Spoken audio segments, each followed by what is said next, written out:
All right, everybody, we are back. This is season 2, episode 17 of the Always Relevant podcast. As always, I'm here, Rell Cummings, as your host. Also hosting the show, Dane and I. Dane, what's going on, dude? Oh, it's been a horrible weekend, but we'll get into that. I'm doing as good as I can do. What's going on? Man, doing all right. Still tired from celebrating yesterday. The Bengals going to the AFC Championship game, or winning the AFC Championship game, going to the Super Bowl. It's been a long time since 1989. We are hiking the city of Cincinnati. We'll talk about it in a little bit, though.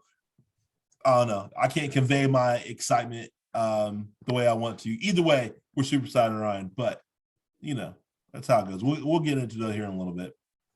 So we'll talk about it within the next segment. How are you and how are you really? Overall, I'm fine. How am I really? I'm hyped.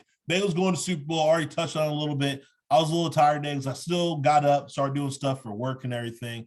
I woke up late though, so I had to rush around, get the kids ready, help Lanny get them ready to go to the sitter, make Caden breakfast, get ready to go to school, just off the normal schedule. But it's for good reason because, like I said before, Bengals going to Super Bowl. I'm hyped, and everything else just walked away because of that. So I'm good. Dane, how are you? How are you real? I'm terrible, man. Like, I used to like football, and I just can't. I mean, the Browns just suck the life out of you. And then it even gets worse. We got OBJ in the Super Bowl. We got the Bengals in the Super Bowl. I'm so distraught. I'm so done with football, right? This is how I feel right now. This is the feeling of a lot of Browns fans out there.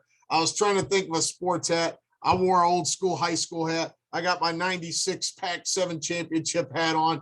I got a Rubber Bowl t-shirt on. The good old Rubber Bowl was wrecked in 2018.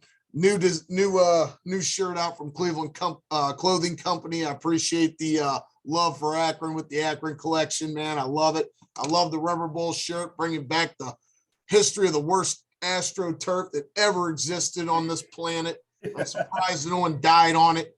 How am I really? I'm just as bad as I just told you, maybe worse. And then you got Johnny Manziel talking stuff just to top it all off, how he hates Cleveland again. Why is this guy still around? Why can't someone bar him from Twitter? We're always barring people from Twitter. Why don't we take Johnny Manziel off of Twitter? Why is he allowed still on Twitter? Do you know why he's on Twitter? Because Johnny Manziel has a top 5 football nickname ever, Johnny Football. Can't take it away from him. Great nickname. He can pretty much say what he wants because he's always entertaining. He's always got to say something. I think it's actually Johnny Football, right? Yeah, it really is that. But, we're trying to keep things fairly clean on this show. But, yeah, what is called Johnny Football? Yeah, I'm fired up today, so that's pretty much how it goes here. I got you. No, I understand. The life of the Browns fan is definitely tough. Definitely tough. So, mix up with Lee. We hadn't got a beverage from Lee yet. We're supposed to get beverages and videos of him making beverages. Hasn't happened yet. Lee, we need you, man. We need your professionalism. We need your background. We need your skills, your mixology skills. We need you. But until then, why? Because about what you're about to say, you're going to find out how bad we need Lee. Tell him what our drink of the week is. That's right. This is the reason why we need Lee 100%. The drink of the week this week are bombs.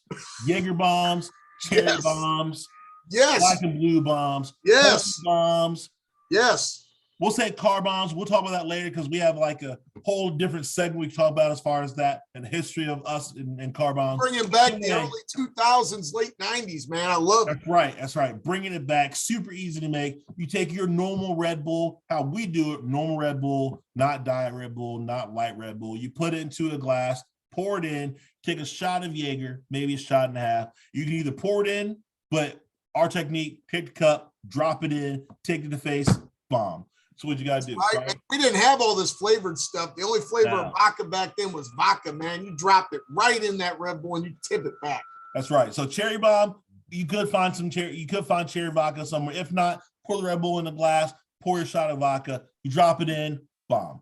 All right. Holy bomb, same thing as Jaeger bomb, it's just way bigger. All right. So you find like a chalice, you pour it in there, probably like 2 things of Red Bull. Take a few shots of Jaeger, you drop it in, take to the face, bomb. That's how it is. So, Lee, we need you back because if not, we're talking about drinks like any kind of bomb, gin and tonics that everybody loves, which they don't, but me and Dane do. What? SoCo and limes. We're going to bring back old. SoCo and limes, yes. That's what we're going to bring back. So Lee, we need you. This is our call out to you, our resident mixologist, resident genius. Help us out, man. So we'll get you. You'll get us the video. You get us a drink from next week, and we look forward to kicking off February with a way better drink. But until then, doing the Mine and Dane style bombs. Period. I think everybody just realized this isn't how we make our living is with drinks. No, it's not. And we don't claim to. Like I said, Lee is the resident mixologist. He's the one that can make all the great drinks you need. It does not matter. He'll bring it to the table. So next segment, we have restaurants of the week. Dane, did you go to any restaurants this week? That was up. No, man, I was too busy all week. Obviously, after the steak dinner we had on Sunday, I just haven't been able to get to one. What I'm going to shout out is my go-to, Wawa. It's basically like Sheetz, East Coast company, started in Maryland, right?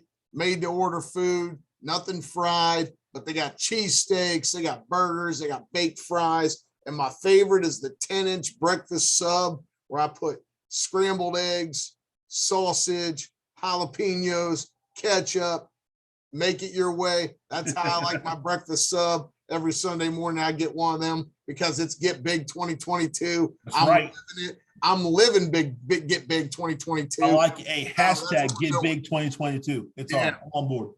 I'm on board, but that's me. What about you? Let's see, the place we went to, we didn't go out to eat anywhere either, but I will say Elena and I were out on Saturday night, and we went to a place called Sneaky Pete's, and we decided to get a loaded cheese fry. So everything you said about not having fried food, whatever, this place is not that place. This place has all fried food, nothing healthy, no redeeming qualities about it. We're like, all right, let's go ahead and get something because we haven't eaten all day. So might as well go ahead and go with the loaded cheese fries. So I had fries, sour cream, cheese, chives, bacon bits. Like I said, no healthy redeeming quality about it, but it was solid. And I'll give it props and I will eat it again. So that's what I'm saying there. Hopefully in the next few weeks, go to a better restaurant. I guess we did go to Chili's the other day. I do recommend I think it's like some kind of bowl that they have. It's like a chicken Mexican bowl. Either way, it was solid. It's a little spicy for you that don't care for spicy food. The rice and black bean combo is a little bit spicy. So if I did go to an actual restaurant, I guess it was Chili's, but I stick with Sneaky Pete's loaded cheese fries. I had a boss back in the day that used to, every time he flew into my facility, we had to go to Chili's. I think I ate at Chili's, I don't know how many times in the early 2010 to 2012 or whatever. Chili's, I think, was the official restaurant of our business. It's a step up from Applebee's. You could debate that. Maybe another time. Maybe another time. We'll talk about that. Let's talk about that. All right. So first segment of the show, or I guess first actual segment of the show, we got cryptocurrency. Dane, I know you're a cryptocurrency genius. So what are your thoughts? Cryptocurrency. Where are we going with this? Well, my first thought is it's relevant to today, right? So we got to talk about this, right? There's a lot of money getting thrown around. I don't know, about anything, right? So we got to talk through this today. So it's basically it is a tradable digital asset or digital form of money. That's the definition. So it's digital money. Okay. So, and we know there's all these different coins, right?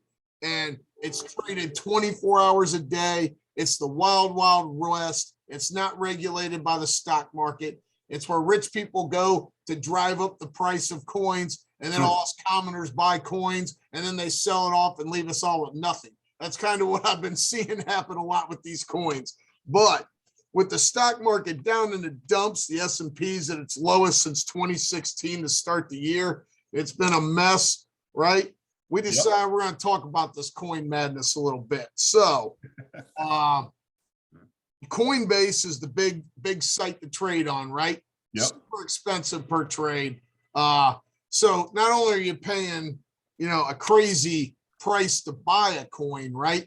You also got to hope that coin goes up, and you got to hope it goes up. And because just like stocks, in a way, they're just like stocks. So stocks, you don't own part of the company. It's not even a piece of paper, right? You're just giving them money to make you more money. And if they go down, tough stuff, right? Right. So same thing kind of with the coins, only the coins ain't even a company. Coins is strictly not based off any results. not producing any results. It's basically in a lot of ways people buying it and they're saying they want it and it drives the price up, right? And like I said, this is two people talking through this. We don't know nothing. Not a thing. Hit us up and let us know. But here's what we are learning about coins, right? So Kim Kardashian, Floyd Mayweather, and I think it's Paul Pierce are getting sued by tons of people right now because they were pushing a coin, right? They bought a bunch of it cheap. They drove the price up, got all their followers to buy it, and then screwed their own followers by selling it off and driving the price. That's right. They don't care about you. They don't care about us. The common people. They don't care. They're about making money. They do whatever it takes to make the money and whatever. They'll step on their people. You shouldn't be fans of them. You shouldn't believe in them. Come on now. They don't care about you, but they have their followers, their diehard followers, and they're going to follow them to the grave. And they're about to be financially in the grave because they followed them in this venture. They were wrong. Mayweather's the biggest con artist ever. He actually makes it look like they're real boxing matches sometimes. And you know, I mean, what a joke. So the dude walks around with $1 million duffel bag. Then he goes and screws everybody with some coins. Now they're in court. It'll be interesting to see how this plays out, right? Because what do you do? Like, what's the lawsuit? Like, you know what I mean? It's the wild, wild west, right? That'd be like going in the 1800s and saying someone stole your wallet in Tombstone, Arizona. Who cares? Ain't nobody gonna do nothing about it. Yeah, I don't think that the celebrity is gonna lose the lawsuit. They're of course gonna be like, well, you shouldn't have invested in that. That's your own fault following them. So that's stupid. Yeah. Do your own research and don't just buy just because someone says so. Like, it's to me, doing the research is still hard because you don't know what's legit and what's not. You don't know what's going to take off and what's not, and it's too tough because the cryptocurrency, the bitcoins, and all them out there is too volatile right now to even try to invest in. If you invest in it, be in it for the long haul and hope that the coins that you invest in or the currency you invest in is the right one in the end when it does really blow up even more than what it already is. Well, yeah. And like you said, one of the things I don't like about it is it's 24/7 trading, right? So while you're sleeping, say you go to sleep for 6 hours, you could be wiped out before you even know what's even going on, right? So rich people have people paying them to follow this stuff, right? To take care of this stuff for them, right? So here's another one reason we want to caution everybody on the coin business. Now, meme coins is another dumb thing that's people are getting rich on. So Squid Games, right? The great Netflix series. I highly recommend you watch it. It's great. Anyway, they created a Squid Games meme coin, right? These people, we don't even know who they are, right? Online, and they swindled people of $3.2 million, and it shut it down and took off. No one knows who they are. They're probably in Eastern Europe somewhere, hanging out in Ibiza or whatever right now, drinking margaritas on you because you thought it was cute to put a bunch of money into a coin because it was called Squid Games coin. They appreciate the donation. Yeah, thanks for your donation, making Eastern Europeans and the shady Eastern Europeans rich. So crypto's taking a beating lately, right? Right. I could not believe it when I found out Kazakhstan is the second biggest crypto mining country in the world besides the United States, right? So they had chaos, right, recently, and a lot of uprisings and stuff like that caused internet outages and everything, and caused the coins to go down. So this is how crazy it is, right? I think everybody could say, okay, Bitcoin's legit right now. We got athletes getting paid for it right now. Right. Bitcoin today is worth $37,971.70. All right, 70 cents. Got to throw that in there. Its high was 68K. Right. Right. So somebody lost some money. Our boy OBJ, Odell Beckham Jr., took his salary in Bitcoin, and it was 750,000. So basically, he ended up getting 400,000 because the Bitcoin collapsed right after he got paid. I think he's going to get a $65,000 bonus for getting to the Super Bowl, and it's going to be in Bitcoin. So basically, he just lost his ass, and I love every minute of it. I hope everybody takes Bitcoin out there. The thing is, though, it can go back up. It could go back up just as quick as it went down, though. So I mean, yeah, he lost it right now, but in a few months he could double it back up. It's so volatile right now. It's hard to say. Like what's good to invest in, what's not. So he invested it, and if I was him, I just like, I'm not gonna worry about it right now. I'll look at it next year. And I hope that stuff totally tanks. I hope Bitcoin goes to 10 cents because he owns it. Then we got, you got Ethereum, you got Dogecoin, which Musk was doing. Ethereum. Cuban was letting you buy Dallas Mavericks gear on his site. Yep. Dogecoin, which nobody wants anybody. Everybody's football down there. And then what else we got? Just all this craziness, right? Like, what's going on here? What? I don't know. I mean, it's the future. I feel like it's going to be the future. I know you say you don't want it to be the future, but I do feel like that Bitcoin and cryptocurrency is going to be the future. Learning the blockchain and how it all works and everything. It's coming. It's still the wild west right now. I don't know how it can really be regulated at this point in time. So it's actually banned now in China. You're not even allowed to crypto mine in China. And that's not surprising. China has created its own cryptocurrency, and that's the only one you're allowed to have, right? Oh yeah, they have full control.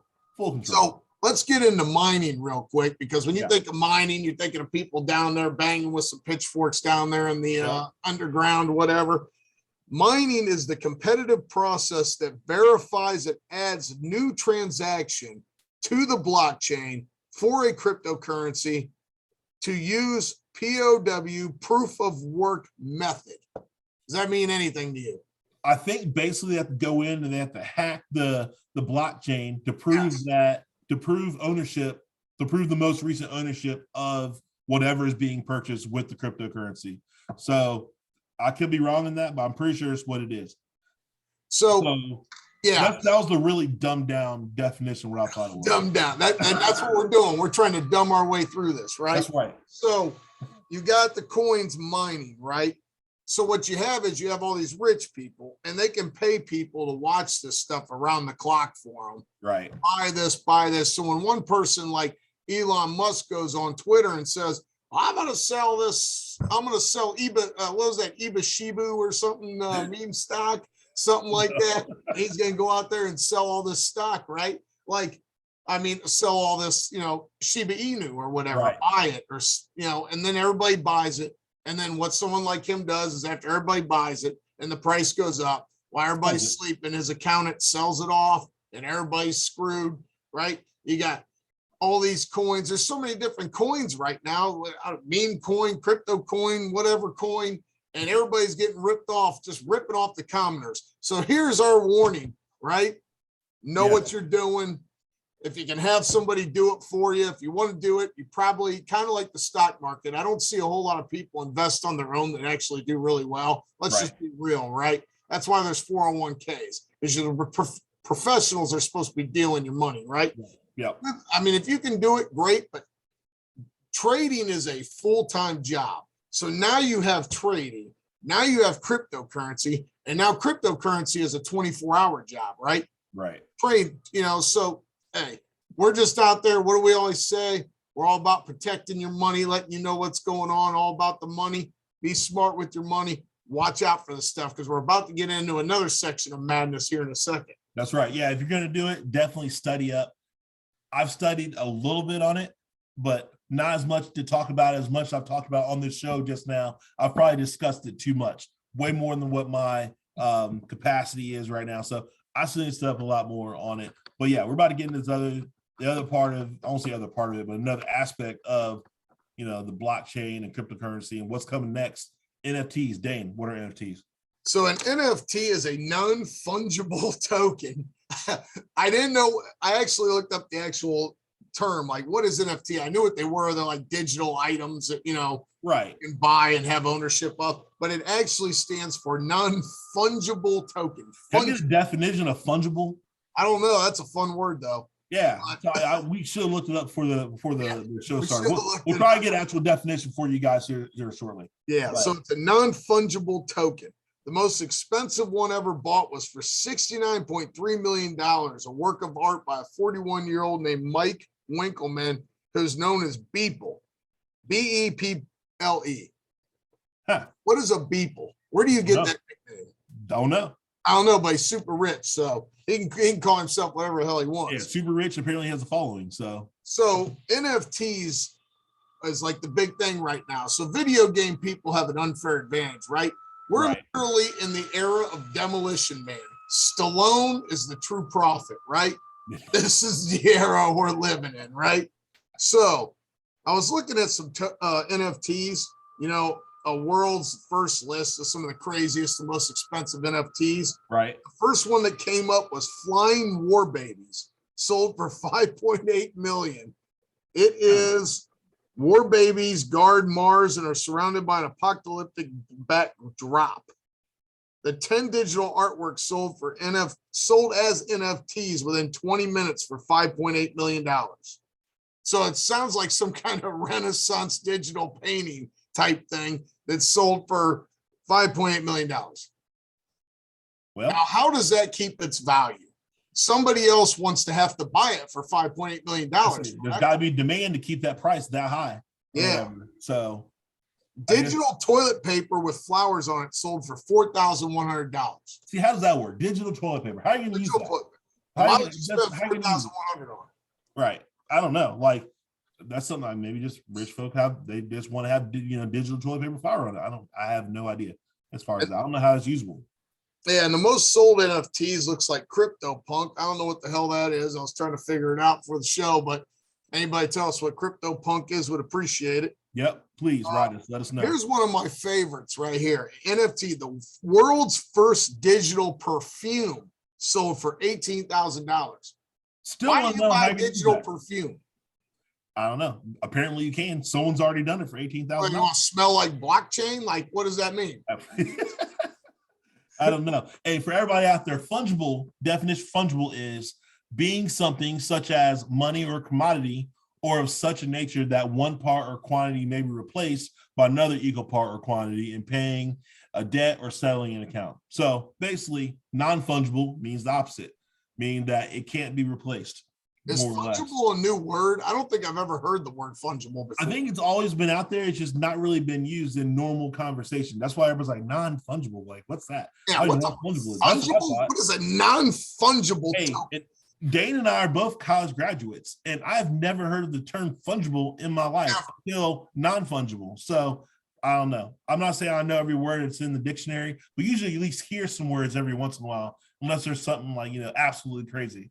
But well, one of my majors is humanities classics. So, you know, I've done my fair share of reading. And all these books in my office right here, they probably can't find the word fungible in a single one of them. So true. You can't see it in my video, but the office has a bunch of bookshelves, so all kinds of different stuff. There is no fungible in any of these books.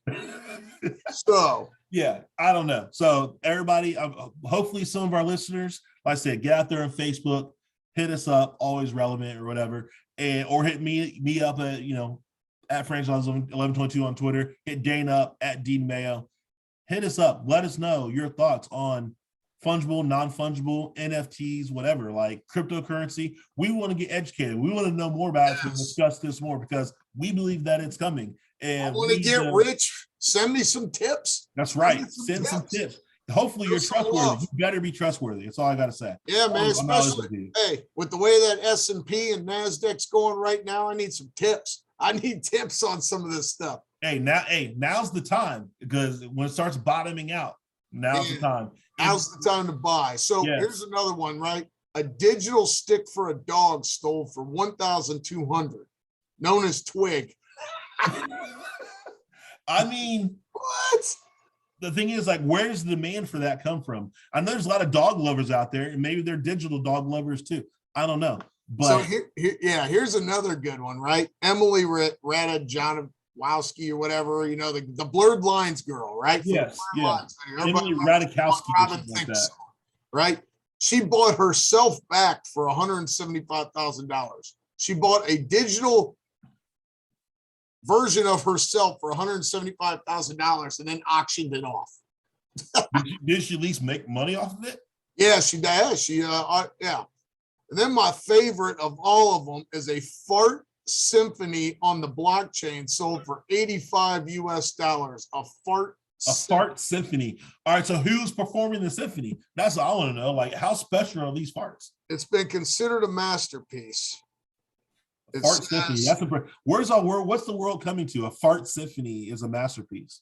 the Brooklyn-based film director Alex Ramirez Malice is making money off farts. The 36-year-old has been recording the sounds of his flatulence and that of his friends since March 2020.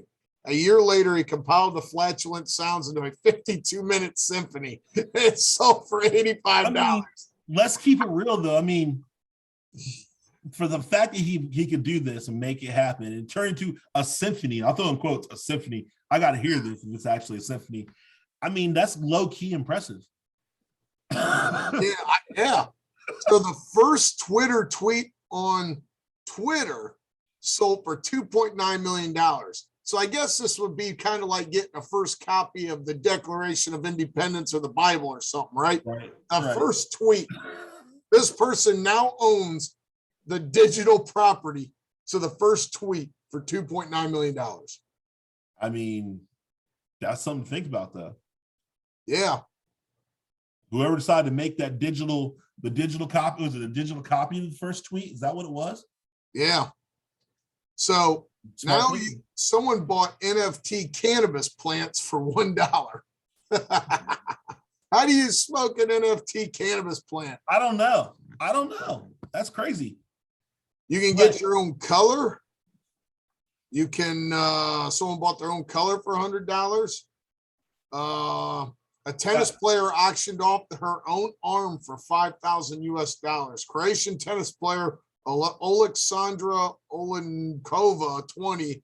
She digitalizes her own body and sells it.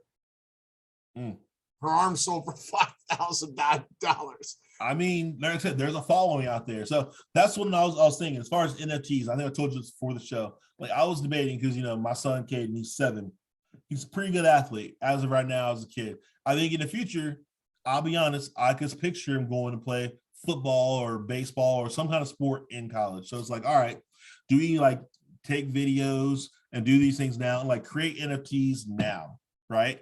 For him in the future. So if he does make it big and gain a following and all that, people start buying his NFTs in the future, and then he's going to get the money, or he's going to get the residuals, or he's going to get I can't think of the term right now that I'm thinking about, but he's going to get the kickbacks from each time that those NFTs are purchased down the line in the future for life, because he's going to be the original owner of them. So that's what I was thinking. Like, sorry, Ms. earlier. Yeah, this is, Caden Cummings, current college athlete or whatever, but this was NFTs, one of 5 back when he was 7 years old playing football or playing baseball or whatever. And maybe you can even piece it out now and sell it by body part per every year. So 7 years old, you can buy his right leg. I mean, that's probably true. You probably could do that. And it's just, with extra money, extra monetizing or whatever, however you want to word it. I can't talk today and I apologize. But either way, that's what I'm thinking in my head as far as doing that. It's just an additional revenue stream for him coming in where he doesn't have to do anything. It's just, it's coming. It's already started. It's happening. We've already started this for him on his behalf. And I don't know about the other kids, because I don't know what they're going to do. I don't know what they're good at yet. They're still too young. But for him, I can tell he's super coordinated, super athletic kid. This is a possibility of him at least going to college and playing sports. And I'm not going to force anything on him. I probably won't say anything to him about it until he gets older. There's okay, here's what we have. Here's a possibility, it's all going to come back to you if you have a following or whatever. And, we'll see what happens when the time comes. But that's just what I've been kicking around in my head as far as NFTs and utilizing it in a positive way. Like I say, it can just be a way of generating income in the future. So that's just me trying to think of how to utilize it. Dude, if you're having a kid now, you should have an NFT for the doctor who had it, the blanket it was in, the umbilical cord, the mother, the whole deal should have NFTs. That's true. The whole process. I've been getting them all digitalized, getting pictures of all of them, getting them digitalized. Yeah, I mean, I don't know what to say, man. Non-fungible tokens, go get them. It's coming. It's coming.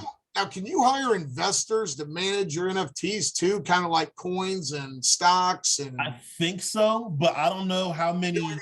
I know like financial advisors, they're learning more and more about these, where they can handle it, where it's a part of their they can handle your portfolio for cryptocurrency just like they do for your stocks and bonds and everything else. So I think overall they will be kind of like the people to go to, but I know that they're all still learning the whole system and the whole process and everything. So I don't think it's anything official yet, but I do know that it's on the radar as far as So I know we're both on LinkedIn. How many times do you get hit up wanting to connect cryptocurrency trader or for sure, or something like, I mean, how do you trust who any of these people are? They're probably all sitting over there in Kakistan trying to take your money. I don't even know who you talk to. Who do you even talk to?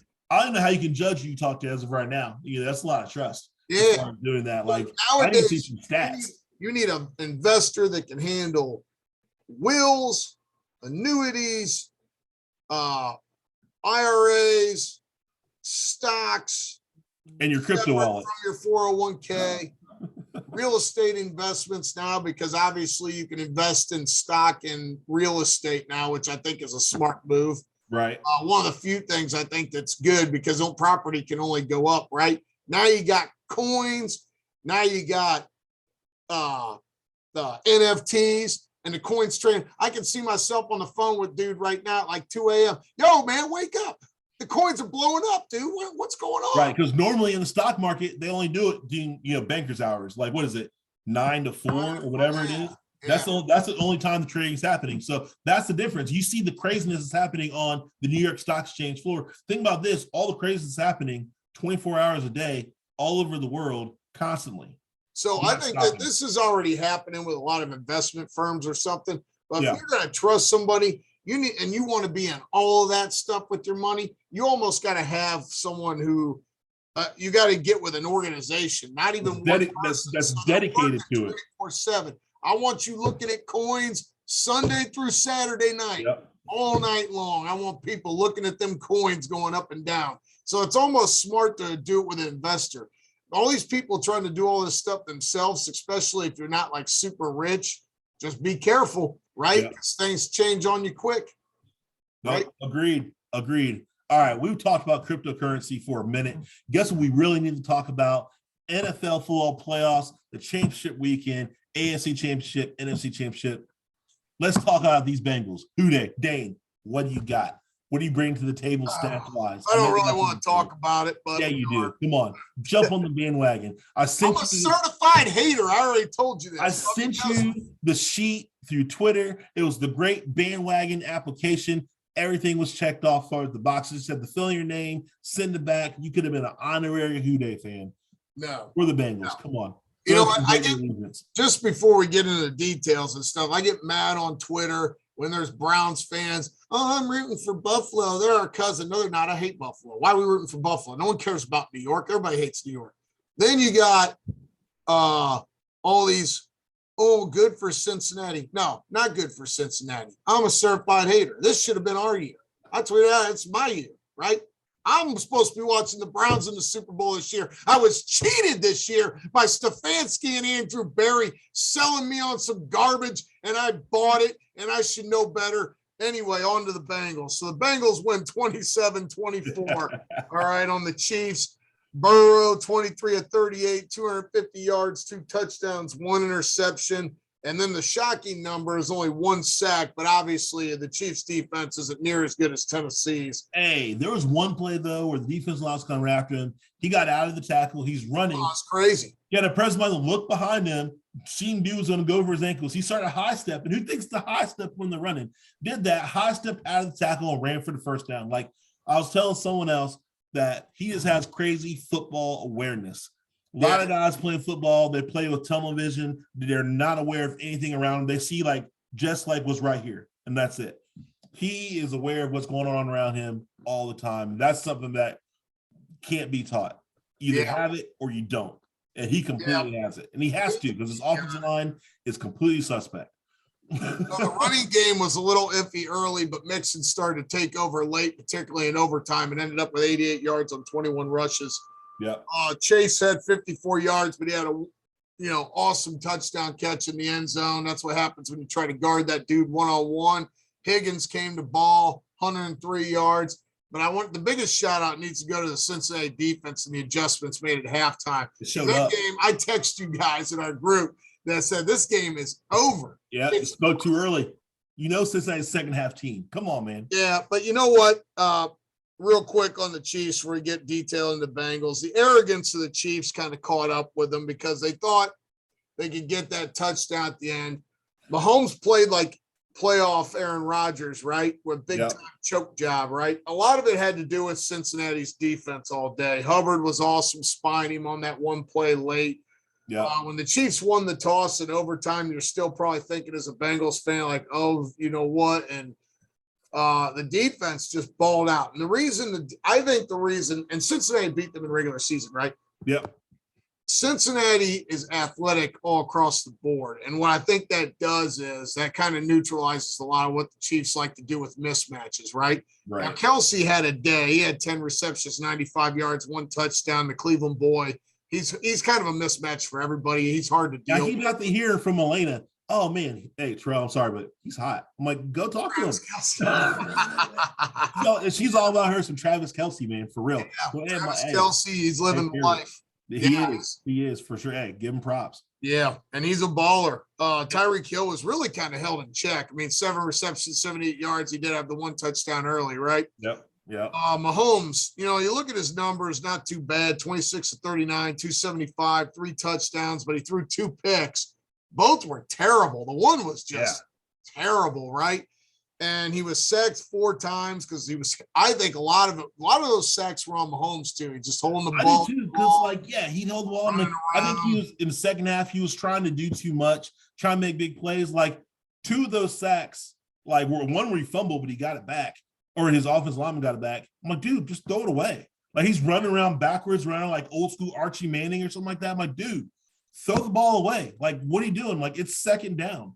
Like I think he was trying to win the game, put too much on his shoulders, got outside of himself. Like, don't worry, he has to do some things, but once he got that pressure, like, what's funny? You brought up a good point because he was making that mistake early in the season when the Chiefs got off to a slow start. He played like he did at the beginning of the year, trying to do too much, not letting the plays come to him, not taking the easy routes. Not taking the short stuff. He was trying to throw deep and everything, and they were sitting back and they were covering it, and it wasn't open. The Bengals did a great job of containing him too, not letting him go run around, do what he did. Like, they were spying him, which I don't know why more teams in the NFL aren't spying these quarterbacks. It's just mind boggling to me that we're not spying people like they do in high school and college. Right.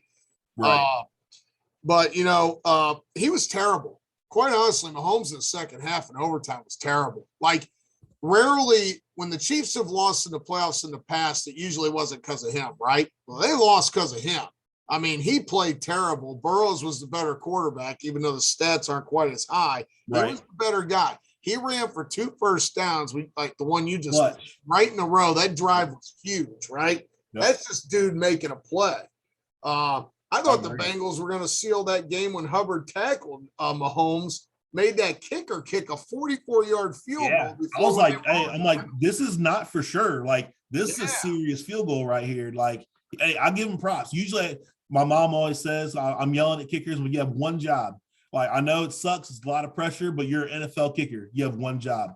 Don't screw it up. So, but think about the mental aspect of it. The Chiefs kicker is sitting here thinking he's going to kick a chip shot, and then your quarterback gets sacked for a 30-yard last. Like a 45, 50-yard field goal. He fumbled the ball, and lucky his lineman jumped on it. I mean, you know what? Mahomes is great. This is no knock on him. He's young. He's already won a Super Bowl, but he was bad, and he was bad twice against the Bengals in actuality, and maybe they got his number a little bit. In the second half, Bengals adjusted. And I thought in the first half, they tried to go for the touchdown. I thought they should have taken the points because they would have taken the points. I mean, it was already a 2-score game, but they were required the Bengals to at least score 2 touchdowns to catch up. Yeah, when it got down to, like you said, when it got down to 5 seconds, I was okay possibly doing a super quick pass or something. Right. Throw it in the flats on the goal line. That was crazy. That's tough. And it was a good tackle by – I can't stand Eli Apple, but it was a great tackle. Balling. Yeah, he's balling. I'll give him props. Can't stand him. His mom gets my nerves on Twitter. Either way, he showed up. He made a great tackle on the goal line. I got to give him props for He it. dropped a sure interception too. That too, yeah. That was, but I mean, he's balling. He's playing up to his first round status because I believe he was a high first round. He was high first round in New York. I think probably living in New York wasn't a good thing for him either. Well, it didn't work out in New Orleans either, but he's kind of had a resurgence here. And did you see his tweet I sent you out? He just come in screaming like a banshee. And, yep, I saw it. Where are them MFers? I was like, I loved it. I like it, man. I like Plus, it. hey, you saw the Chiefs arguing on the sideline. You see like Miko Hardman and Tyreek Hill kind of arguing back and forth. And I guess they said like Hardman was saying he was open on plays and everything, and him and Hill were going back and forth. Like, I don't know. Hardman, I think he wants to be the dude, but he's not Tyreek Hill. And that's the problem. There's going to be some bad fallout on the Chiefs end before I let you get into the Bengals. Andy Reid's now lost 4, AFC. I mean, not because he coached for the Eagles for a long time, but he's lost 4 conference championship games now. He's tied with Bill Cowher with 4 losses. Right. This one hurts because they were at home. The Bengals are good, but let's face it, everybody had the Chiefs favored. And when the Chiefs were playing that underdog mentality, they were favored in every single game they played in this year. You are not an underdog when you got Patrick Mahomes. You were in the last 2 Super Bowls and won one. It's crazy, but just on the Chiefs, that's going to hurt Bellamy getting a job. I mean, how's he going to explain with all them offensive weapons that they couldn't score in the second? Oh, you mean Bieniemy? Yeah, Bieniemy. That definitely hurts him because the adjustments. He didn't make the adjustments in the second half. I mean, they scored 3 points in the second half. Let's keep it real. Like the Bengals defense shut him down. Even like after the first quarter, the Bengals defense was playing better. It was really Chiefs really got beat for 3 quarters, in my opinion. Yeah. After coming out like gangbangers, busting it around. But so with that being said, as a Bengals fan, massive upset, although the Bengals don't view themselves as underdogs. Joe Burrows reminds me of Joe Namath, man. The swag, right? Like I said, extra swaggy, big plays. I could see him wearing the big mink coat on the sideline. He's got the glasses, he's got the chain, he's got the look, he's got the swag. Hey, he is welcome in every neighborhood in Cincinnati. Doesn't matter how dangerous, doesn't matter how nice. If he comes through, hey, Joey B, come on through. You're more than welcome. Come hang out, come kick it, have a beverage, have some food. It does not matter where you are in the city of Cincinnati. You are welcome. East side, west side, north side, does not matter. He's making the change for the city, and the city believes in him 100%. Everybody's a Bengal fan, and it's good to see. All right, man. Well, she got what's your take before we get in the next game? How's it feel as a Bengals fan going to the big one? Honestly, it's still I'm still a little in disbelief. I think that's kind of how everybody feels, where it's like, I can't believe this is really happening. Didn't expect it to happen this year. Maybe seeing signs of, all right, this could happen a couple of years down the road. They're overachieving this year. And I was thinking going into the game, hey, if they go into the AFC Championship game, if they don't win, they've done better than I thought they're going to do this year. And I'm cool with that because they're going in the right direction. They're trending in the right direction. Just hope they don't go out here and get embarrassed. That's my original thought when Casey jumped up and leaned, like, just don't get embarrassed. They didn't. They fought back, and obviously they got the win. So, being a Bengals fan, different times in the past where you thought they had good teams. The one year where Carson Palmer got his knee blown out, like in the first quarter against the Steelers, by Kiko Van Oldenhoff or whatever his name was. So that's when it went downhill there. Later on, thought I had another chance to go to the championship game where Andy Dalton broke his finger like the last regular season game, had to play with AJ McCarron. So then it's like, and they still almost won the playoff game against the Steelers, but Jeremy Hill fumbled. And then there was the whole Antonio Brown got hit by Vontez Burfict. Oh, got called for the personal foul and the concussion and stuff. The Bengals lost that game, but they should have won that game. Even with their backup quarterback. Pac-Man got himself a 15-yarder too in that. Yeah, he did. So, I mean, it's like, all right, but that was the year I thought like Bengals could go to the Super Bowl, but then they lose starting quarterback, and he broke his finger or his thumb on an interception that he threw, going and tackling the guy that picked him off. So it's like, our quarterback should stay out of the way because his broken thumb just erased Cincinnati's Super Bowl chances. But being a Bengals fan, you know, you've dealt with a lot of disappointment for years. It's been since 1989 since they were in the Super Bowl. They've only been in the Super Bowl twice in their franchise history. Everybody's always frustrated with Mike Brown and his cheapness. I will say he's not willing to spend the money for his players. He's not willing to invest completely in the organization. The fans still stand behind the Bengals, but I think they always expect the disappointment. So the fact that the Bengals are actually going to the Super Bowl, that's why I think fans are still in disbelief because they're used to disappointment and or having the Steelers there to crush the dreams.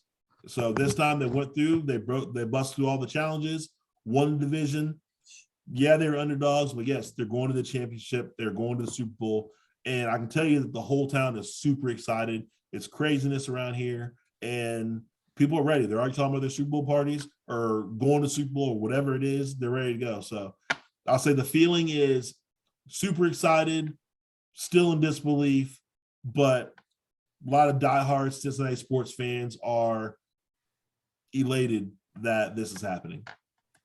Yeah, and I'll tell you, unlike the other Super Bowls where those Bengals teams were expected to win games with those teams, this team was picked last by everybody in this division. Yep. I don't think there was a single person that had the Bengals not last in the division this year. Yep. Most people were on the Browns bandwagon. There's some people thinking the Ravens were going to do it with Lamar Jackson. It's an extremely difficult division. I mean, look at the records in the division this year, right? Even though with the Browns underachieving like they did, everybody was around 500 or better, right? So, that's just life in the AFC North, and the Bengals are representing that with the physical play they're playing right now. And I will say that the Bengals, like this year, really there's games that they should have won or could have won, like them in Green Bay, but they missed field goals and could have beat Green Bay. Green Bay did too, but they could have beat Green Bay. They lost to the Bears, which lost to the Jets. No, they could have beat the Bears. They lost to the Jets. They played horrible and lost to the 49ers, which I'm like, if they would have played halfway decent, they could have won that game. Got hammered by Cleveland. Yeah, that's the only team where I felt like, well, them and the Chargers. Those are pretty much the only two games where, all right, they got beat handily by those teams. Other than that, like they were in all games or they lost the games themselves. So it's like, all right, they're coming along. They're a better team than what people think for sure. And like I said, I'm excited. I'm not counting them out at all in the Super Bowl. I'm excited to see what happens. I think it's a bad scenario, and we're not getting much of the NFC Championship game. Everybody does know the LA Rams won the NFC Championship game against the San Francisco 49ers. But I worry about the Rams D-line because the Rams will have to blitz to create pressure on Joe Burrow. Plus, they have Jalen Ramsey, who's probably the league's best cover corner. We'll see if they have a referee crew that lets them play like they did this last game, because they were letting them be physical, letting the receivers and DBs be physical with each other and let them play it out a little bit. And normally they're throwing the flags much more quickly than that. So it'll be interesting to see how they allow them to play in that game. Yeah, we'll have our preview next Monday on what we think is going to happen. But real quick on 49ers, they had a 10-point lead. Rams win 20-17 at home. Rams are going to be a second team in a row to host the Super Bowl at their home stadium. Jimmy G is god-awful. Shanahan now has been the coach of the Niners now has been outscoring the fourth quarter his last couple playoff games, 0-53. I had the 49ers in this game. I think they're the better team. I don't think Stafford's that great. That interception, that pass, that was a bad pick. Grabs that should have been intercepted and taken all the way back. That's the type of game-changing plays you got to make in a game like this. It's unacceptable dropping that ball. I know he plays defense. I feel they had two of them. They had two of them. Yeah, two of them. I mean, Stafford's terrible too. Everybody's on TV worshiping Stafford today. He's terrible. Both these quarterbacks are terrible. They actually prove that you don't have a great quarterback to get to the Super Bowl. He underthrew a couple of passes for sure. Man. And I don't know how, I don't know if he's hurt or whatever, but it was bad underthrown. He's throwing the Cup and Bake, OBJ's got all these players. He's terrible too. The only reason he looks so good is because he's playing against someone who's even worse than Jimmy G. Can you imagine if a real quarterback was playing quarterback in the 49ers? I mean, you have Samuel, Jenny, Deebo Samuel. Hey, I'm proud to Deebo Samuel. That dude is a baller. player. Yeah. And you know what? He doesn't touch the ball in the last 12 minutes of the game, which is crazy. Yeah. So, but you know what? At the end of the day, Aaron Donald took over the game late. He is the best player. I love Myles Garrett, but he's the best defensive player in the league, Aaron Donald. I hate the Rams. I want to see them lose. They're the equivalent of the NBA team where all the stars gather in LA, and I hate it. It hasn't worked in the NFL in the past. The Raiders tried this for years, making super teams of old star veterans, and it never worked. It never works in the NFL, right? Well, now the Rams have created that team, and they're in the Super Bowl. And, we'll make our picks next week, but I hate it. I hate that OBJ's in the Super Bowl. The thing I hate for the Rams, I hate that Andrew Whitworth is the left tackle for the Rams because the Bengals could have signed him and kept him in Cincinnati because he wanted to stay. His family was there. His kids were in school there. He didn't want to leave. And Mike Brown would not pay him more than like veteran minimum. So, dude, he spent his career here. Like, pay him a little bit of money.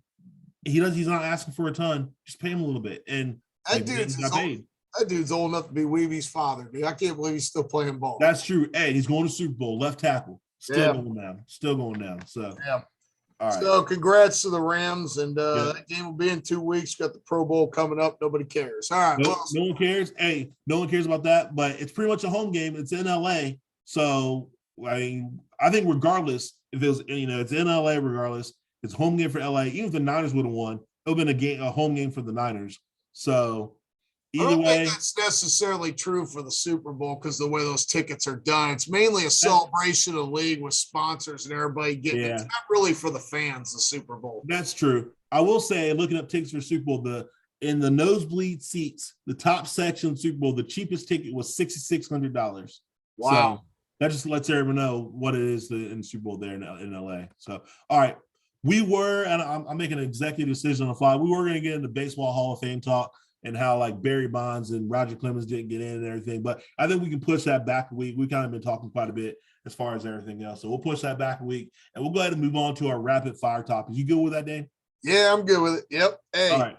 Hey, NFT edition. That's right. Rapid fire NFT edition. We're going to buy. I'm nervous. Hey, we're going to build our digital profile right now, right? Our digital profile. If we had the money right now, we had these choices. These are the NFTs. So we're going to build ourselves a virtual portfolio of stuff that actually doesn't exist that we're going to spend a ton of money on. So you ready? Yeah, let's go. I don't know if I'm ready, but I'm trying to be. All right. The reason I brought this one up is because I was reading how someone spent $200,000 or $300,000 on a bottle of this. So number one, are you buying the virtual Henny or the Tanqueray? I mean, for your portfolio. For my portfolio, I'm buying the virtual Tanqueray. All right. The virtual Henny went for what you say, $250,000? Something crazy. Someone bought the virtual Henny bottle for something insane. Hey, I guess someone's a fan, serious fan. All right. I'm sick of Tanqueray. All right, I'm going with Tanqueray too. I've never been a Henny guy. Nah. Number two, Air Force Ones or AJ3s? Air Jordans. I'm going for the MJs, the Air Jordan 3s. I just like those better than Air Force Ones. That's me. Everybody else probably say Air Force Ones because they're timeless, classic, and they look good with whatever outfit you wear. I'm sticking with the Jordan 3s. If it was a Jordan 1, I'd say Jordan 1, but I'm going to go with the Air Force 1. I want some virtual Air Force 1s. All right. And you know me, I love my designer stuff, so we're going to get into this one. Gucci or Louis? Oh, that's tough.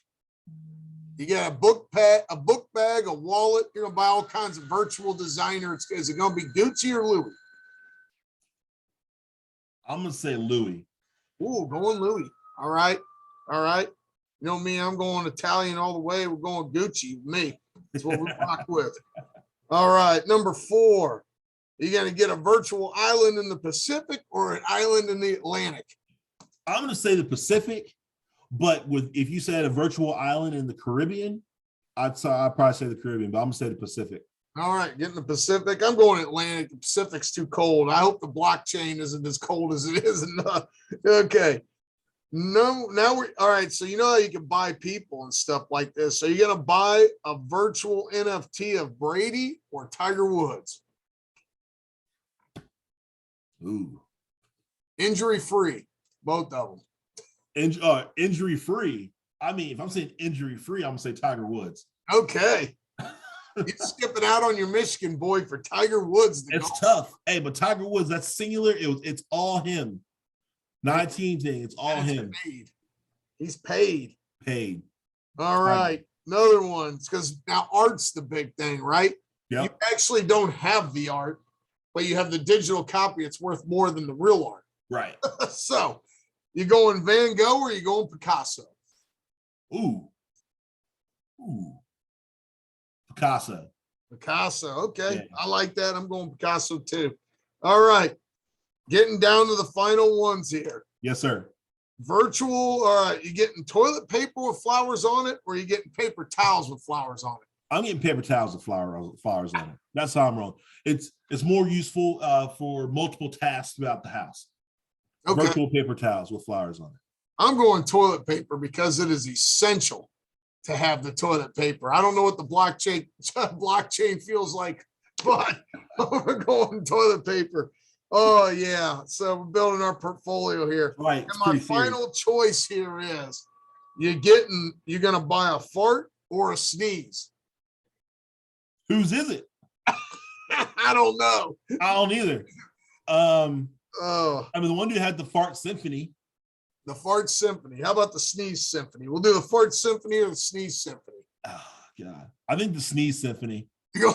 I think the sneeze COVID symphony. going around. I don't want no blockchain COVID. I'm going. I mean, that's true. Ain't nobody ever spread no COVID through a fart. I mean, yeah, that's true. That's true. Oh man. So there you go. There's your virtual NFT portfolio. Get your accountant on the phone. Let him know where you want it. That's right. What I want. All right. Oh man, we have problems. Let us know if you have NFTs out there we should invest in. Remember, we didn't talk about virtual real estate, but I'm down with some of that too. Yep.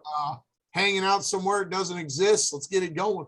We're all about it. We're all about it for sure. All about learning about new things, 100%. Yes. And it's about learning about new things. It's about Get Real with Dane. What we learn about and Get Real. Oh man. So I was, watching Twitter during the games and stuff like that.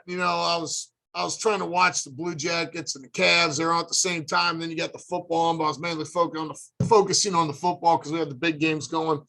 And I realized how garbage the Cleveland media is for the Browns. It's just garbage. Right. If you know what, not only does the Browns play make me hate football, but the people who write about the Browns make me hate it even more. Because you have people out there like Grossi. Tony Grossi has been in Cleveland forever, writes for, I don't know if it's Plain Dealer or what, wanting Jimmy G all the time. Wanting Jimmy G. He should have his credentials pulled for wanting Jimmy G. Why is that guy even allowed around the stadium? That's right? someone who never played ball. Yeah, I mean, I can't stand it. Then you got Mary Kay out there stirring stuff up, right? You heard all the ex-quarterbacks going back and Johnny Football said something. Yeah. Then you got ESPN 850 Cleveland, which I think is one of the highest rated, if not the highest rated sports show, because they talk a bunch of BS. They're all haters. The one guy on the one show, a Goldhammer, even admits he gets rich talking bad about the Browns. He says, I got a nice house out by the lake talking bad about Baker Mayfield. Like, why are people supporting this media? This media sucks. I want a whole new revamp. I want new writers. I want people that know something about football. I don't want nobody talking about no Jimmy G. I don't want nobody talking about no Derek Carr who ain't won no playoff games. What? Get out. Nobody wants you. Get out of here. I need to get on Twitter and unfollow all of them. They're garbage, man. They make me hate football. Only the Browns and its media can make me hate the game I love, right? That's true. Hey, garbage. It's a rough patch up there. I live in the New York, Philly media market, right? People think they're bad, and they're bad. Ain't nothing worse than the media that comes out of Berea, Ohio, where Browns training camp is. That's the worst. The worst. You think the New York Post is bad? Read these idiots that write for the Plain Dealer and Beacon Journal and stuff. Come on.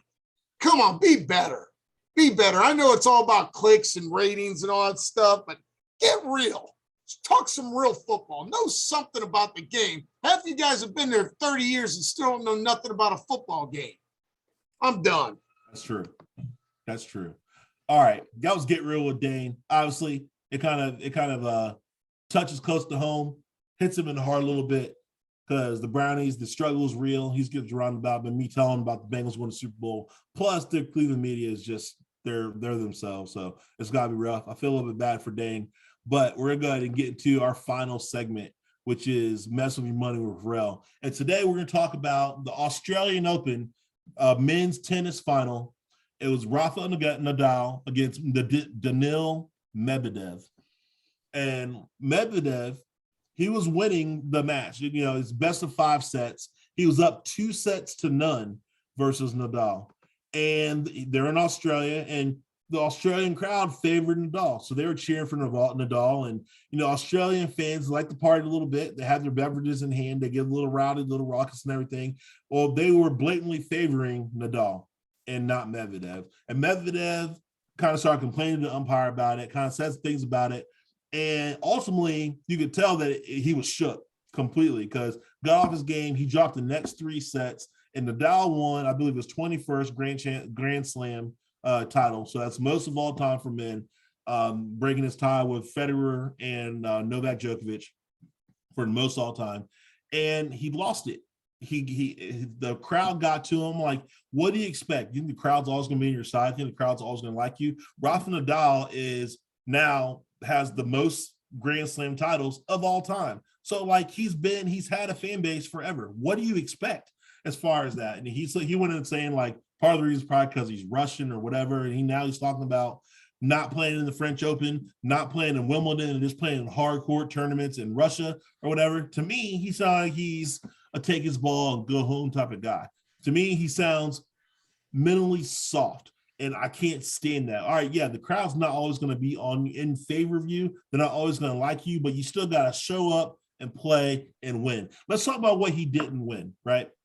So ultimately, first prize, $2,071,064 went to Rafa Nadal. I'm sure he got a few extra endorsements because of it. And as the runner-up, Daniil Medvedev did get $1,134,583. So roughly him losing it because of the crowd, losing his composure because of the crowd, he lost him about $800,000 because he couldn't handle the crowd going against him. He was up 2-0. That is a huge lead. That's basically saying, all right, I'm winning in the third quarter, going to the fourth. Let's just bring it home. Don't do anything crazy. Don't do anything stupid. Don't mess it up. And he mentally just cracked because of the crowd. And that baffles me. Like, who cares about the crowd? You go out there, you do your thing, you train hard for it. You have your sports psychology coaches. You have your team around you. You've eaten healthy for whatever. This is your job. You're a professional. Go out and get the dub, and you let the crowd affect you. Who cares about the crowd?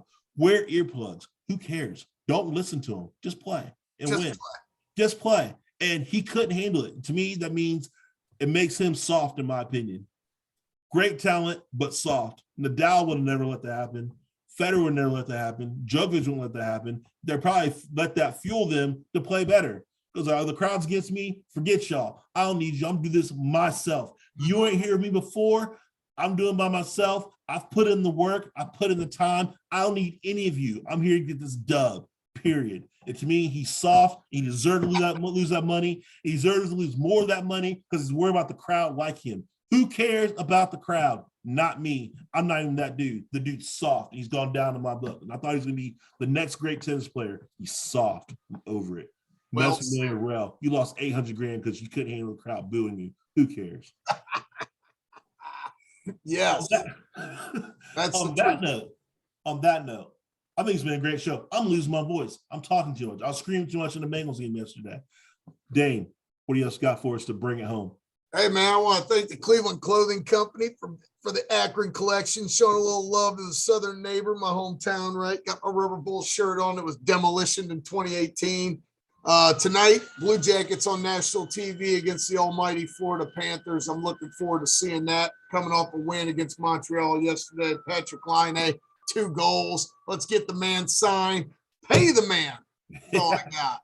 All right, what I will say is I'll give a shout out to you. I'm still wearing this shirt because Bengals are getting wins. They're wearing this shirt from Cincy Shirts, local company here in Cincinnati, showing off the new Bengals gear. I'm sure they have some new shirts coming out with them going to Super Bowl. So I'm going to check that out for sure. Had fun on this episode. It was a great time. Hit us up on Twitter. Like I said, at franchise1122 for myself, at Dane DeMayo or at D DeMayo. You can find him on Twitter as well. Hit us up on Facebook. We'll be out there. Always relevant. Look us up. Hashtag always relevant. ALWAYS RELLEVENT. As always, hit us up. We're going to put some more videos out there, put some more content out there.